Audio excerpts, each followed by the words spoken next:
दोस्तों, ballot paper से क्यों घबराती है इतनी बीजेपी?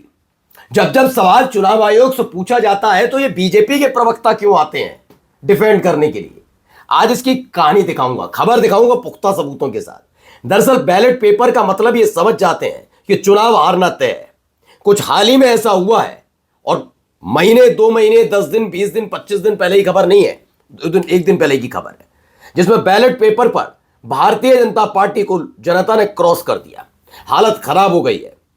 यह खबर क्यों निकली और कहां से निकली और यह बीजेपी के साथ साथ चुनाव आयोग क्यों बेचैन नजर आ रहा है, वो आपको दिखाऊंगा आपको कि कैसे अब खुल्लम खुल्ला अदावत शुरू हो चुकी है। मसला शंकराचार्य के जरिए शुरू हुआ था, जिन्हें शंकराचार्य क्यों माने टाइप चल रही थी कहानी। उधर उन्हीं शंकराचार्य के सामने नतमस्तक हो रहे थे नरेंद्र मोदी।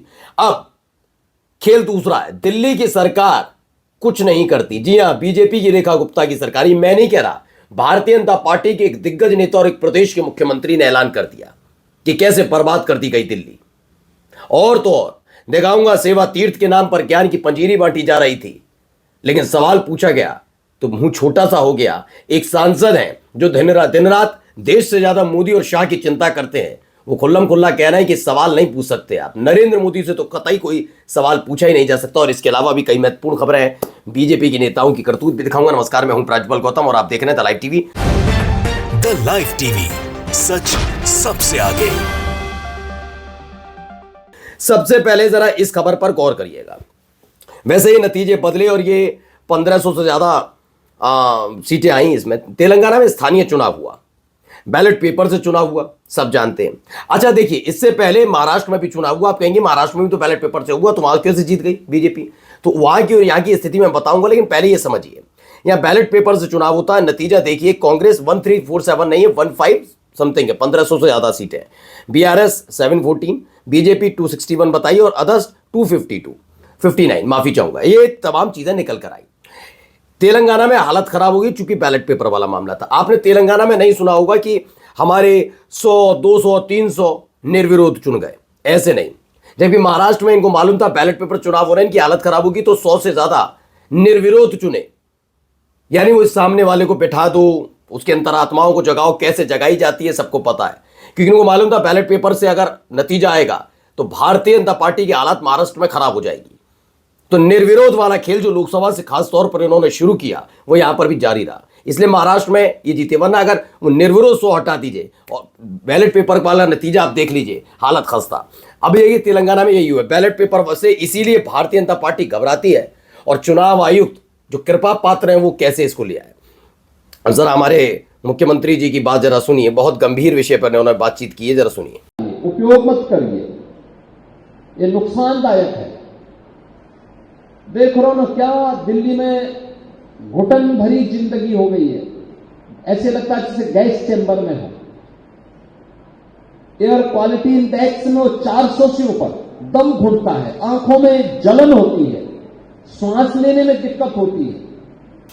आंखों में जलन और सांस लेने में दिक्कत जनता की होती है, लेकिन साहिब इनको, भाई साहब को दिक्कत क्यों है? दरअसल दिल्ली में घुटन भरी जिंदगी, AQI 400 के ऊपर, ये तमाम चीजें क्यों कहा जा रहा है? समझ रहे ना, ये आर पार की लड़ाई का वो अगला संदेश है जो पहुंचाया जा रहा है।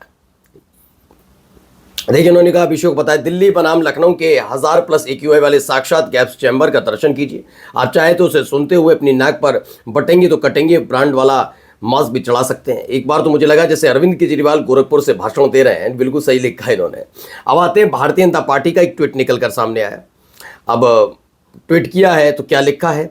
सेवा तीर्थ में लिया गया हर निर्णय 140 करोड़ देशवासियों के जीवन को और बेहतर बनाएगा। मैंने कहा ना, बीजेपी का एक खेला है, बस नाम बदलते रहो और ऐसे नाम रखो जो एक वर्ग को अच्छे लगे, बस, उसके अलावा कोई काम नहीं। जबकि शंकराचार्य ने इसका विरोध किया कि आप किसी भी जगह का नाम सेवा तीर्थ जैसे शब्दावली, जब आप सरकारी कामकाज, क्योंकि वहां पर क्या होता है, सेवा तीर्थ क्या होता है, तीर्थ का मतलब जो शंकराचार्य ने बताया था कि आप ऐसे पीएमओ को नाम सेवा तीर्थ नहीं कर सकते। उसकी वजह यह है कि तीर्थ का मतलब होता है जहां पर आप चप्पल पहनकर नहीं जाएंगे, जूते पहनकर नहीं जाएंगे, वहां सनातनी ही आएंगे, मतलब मुसलमान ये सब नहीं आएंगे। ये बताया उन्होंने, शंकर विरोध नहीं किया, उन्होंने बताया।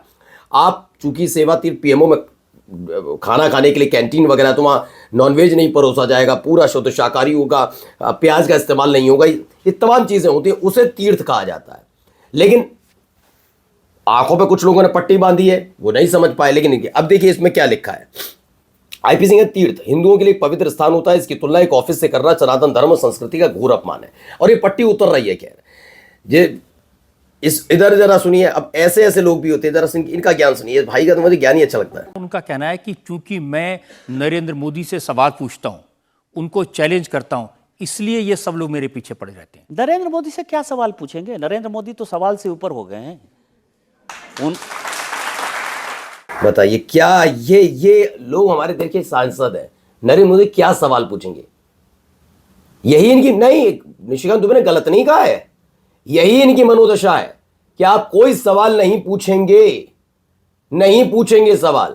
ये होना ही है, ये लाकर खड़ा करना है इन्हें, क्योंकि इन्हें डाउनग्राफ पसंद नहीं है। और डाउनग्राफ जिस दिन आया और सत्ता से बाहर गए तो ये जानते हैं फिर क्या इनके खिलाफ कार्रवाई भी हो सकती है। इसलिए अब देखिए, ये निर्दोष कसाना जी हैं, बीजेपी के युवा नेता निर्दोष जी गाजियाबाद के होटल में सेक्स रैकेट चलवा रहे थे। व्हाट्सएप पर ये लड़कियों की तस्वीरें भेजी जाती थी, फिर होटल में कैमरा बुक होता था। पुलिस ने इस रैकेट का खुलासा किया तो बीजेपी नेता फरार हो गए। अब इन पर 25,000 का इनाम है। इस छोटी मोटी बात से इतने निर्दोष जी बेहद संस्कारी हैं, मन के बहुत साफ हैं, पूरी तरह से निर्मल निर्दोष। बिल्कुल सही बात है, बीजेपी से जुड़े हैं तो निर्दोष तो होंगे ही होंगे। अब आते हैं जरा यहां पर सुनिए। उतरवा रहे हो हैं? नहीं, मैं वो नहीं बोल रहा हूँ, रोहन सक्सेना बोल रहा हूँ।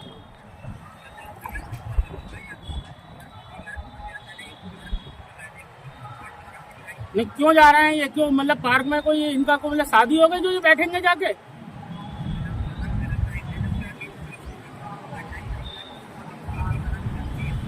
क्यों बैठ रहे हैं ये?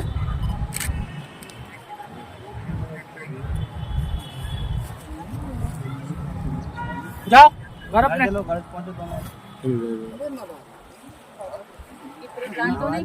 ये अपने आप को हिंदूवादी दरोगा कहते हैं, नाम है रोहन सक्सेना, हिंदूवादी दरोगा। ओके, फिर एसपी भी होगा, डीआईजी भी होगा, एक इनका प्रधानमंत्री भी चुन लिया होगा, सब कुछ हो गया होगा, है ना?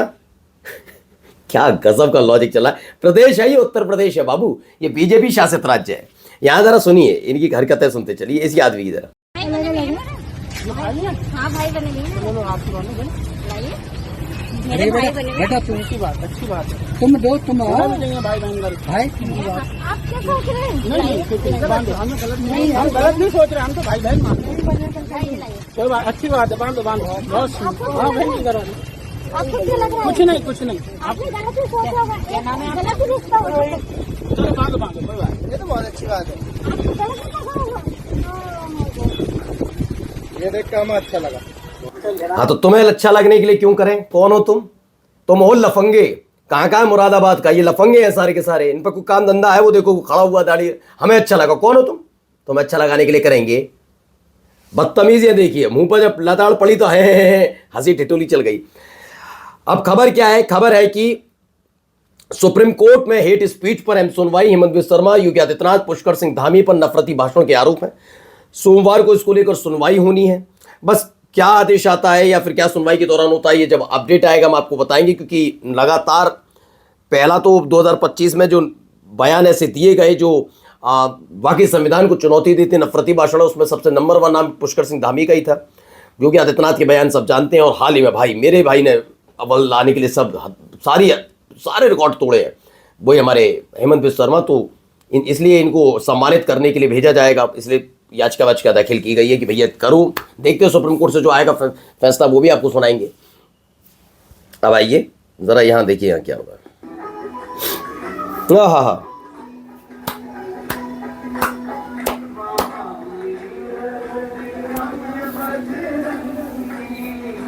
निवार सुमत संगी, बिल्कुल तैयार। राजस्थान के बारह में वीर शिरोमणि मोतीलाल दादा पंकज की प्रतिमा के अनावरण के दौरान कलेक्टर और एसपी भी शामिल हुए, जिसमें वो भजन गा रहे हैं। अब आप, मसला मेरा ये भी नहीं है, हो सकता है ये नरगिस बानो पूछने गुरु बताओ क्या पुलिस ऑफिसर ही कर सकता है, सबका अपना अपना है। लेकिन पहले तो वर्दी में नहीं कर सकते आप, है ना? और अगर है तो सबके लिए आजादी क्यों नहीं? फिर एक देश दो विधान वाली बात हो गई ना, ये इनकी स्थिति बनी हुई है। यहां देखिए, यहां अलग ही खेला चल रहा है। जरा देखिए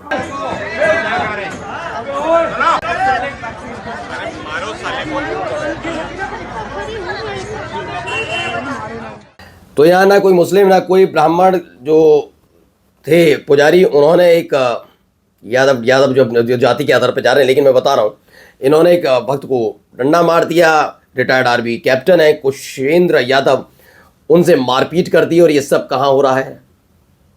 मथुरा, वृंदावन। और यहाँ पर भी देखिए, यहाँ अलग खेल चल रहा है। ये देखिए, इस पर आहत नहीं होते। दो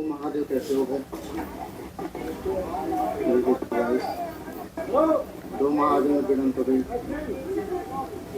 क्या हुआ? कहाँ लड़ रहे हो? हाँ, छोड़ दो, जाने बहुत छोटा है ना तुमसे, काहे मार रहे हो? अरे इसको हम कब भी सोच रहे नहीं मारे ये छोड़ दो, जाने दो। कपार पे चढ़ा जा क्या हुआ? रहा है। क्या किया? हाँ? कौन दे रहा है मर्दे? कितना पैसा? कितना ले रहे हो? हमसे ले ले, हमसे ले ले। देखा, 60 रुपए लिए हैं, दिया नहीं। दो भाई बच्चों वाले मसला है, लेकिन आपको मैं बता रहा हूं ना, जब आप दूसरे के धर्म के बारे में, अपने धर्म में कुछ होता है तो उस पर बोलते नहीं है, तो यही सारी चीज़ें हैं। मैं इसका विरोध नहीं, बच्चों की लड़ाई थी खैर, लेकिन फिलहाल इन सब चीज़ों पर थोड़ा ध्यान देने की सबको ज़रूरत है।